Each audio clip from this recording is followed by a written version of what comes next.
ಕುಕ್ಕರ್ಗೆ ಒಂದು 3 ಸ್ಪೂನ್ ಎಣ್ಣೆ, ಕರಿಬೇವು ಹಾಕಿ ಒಗ್ಗರಣೆ ಪಲಾವ್ ಐಟಮ್ ಹಾಕಿ ಹಸಿಮೆಣ್ಸಿಕಾಯಿ ಫ್ರೈ ಮಾಡ್ಕೊಬೇಕು. ಹಸಿಮೆಣ್ಸಿಕಾಯಿ ಫ್ರೈ ಆಯ್ತಿದ್ದಂಗೆ ಈರುಳ್ಳಿ, ಒಂದು ಗೆಡ್ಡೆ ಈರುಳ್ಳಿ ಸಣ್ಣ ಹಚ್ಕೊಂಡಿರೋದು ಫ್ರೈ ಮಾಡ್ಕೊಬೇಕು. ಅದನ್ನು ಚೆನ್ನಾಗಿ ಆಮೇಲೆ ಒಂದು ಟೊಮೊಟೊ ಹಣ್ಣು ಸಣ್ಣಕ್ಕೆ ಹಚ್ಕೊಂಡಿದ್ದೀನಿ, ಅದು ಫ್ರೈ ಮಾಡಬೇಕು. ಫ್ರೈ ಮಾಡ್ತಾ ಆಮೇಲೆ ತರಕಾರಿ ಕ್ಯಾರೆಟು, ಹುರುಳಿಕಾಯಿ, ಆಲೂಗೆಡ್ಡೆ, ನೂಕೋಲು ತರಕಾರಿ ಹಾಕ್ಕೊಂಡು ಫ್ರೈ ಮಾಡಬೇಕು. ಶುಂಠಿ ಬೆಳ್ಳುಳ್ಳಿ ಪೇಸ್ಟ್ ಹಾಕಿ ಆಮೇಲೆ 1 ಸ್ಪೂನಷ್ಟು ಗರಂ ಮಸಾಲೆ ಹಾಕೋಬೇಕು. ಫ್ರೈ ಮಾಡಬೇಕು.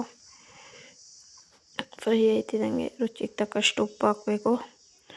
ಉಪ್ಪು ಹಾಕಿ ಫ್ರೈ ತಿರುಗಿಸಿ ಆಮೇಲೆ ಹೂಕೋಸು ಹಾಕೋಬೇಕು.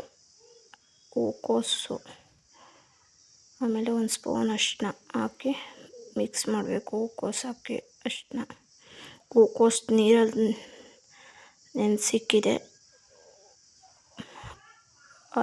ಫ್ರೈ ಆದಮೇಲೆ ಅಕ್ಕಿ ತೊಳೆದ್ಬಿಟ್ಟು ಅಕ್ಕಿ ಹಾಕ್ಕೊಂಡು ಮಿಕ್ಸ್ ಮಾಡಬೇಕು.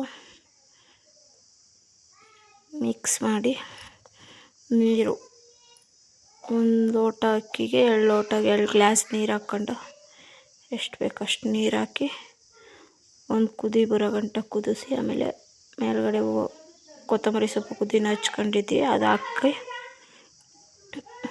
ತಿರುವಿ ಕುದೀತಿದ್ದಾಗ ಕುಕ್ಕರ್ ಕ್ಲೋಸ್ ಮಾಡಿ 1 ಕೂಗು ಕೂಗಿಸ್ಕೊಬೇಕು. 1 ಕೂಗು ಕೂಗಿದ್ಮೇಲೆ ತೆಗೆದ್ರೆ ಸಿಂಪಲ್ ಪಲಾವ್ ರೆಡಿ.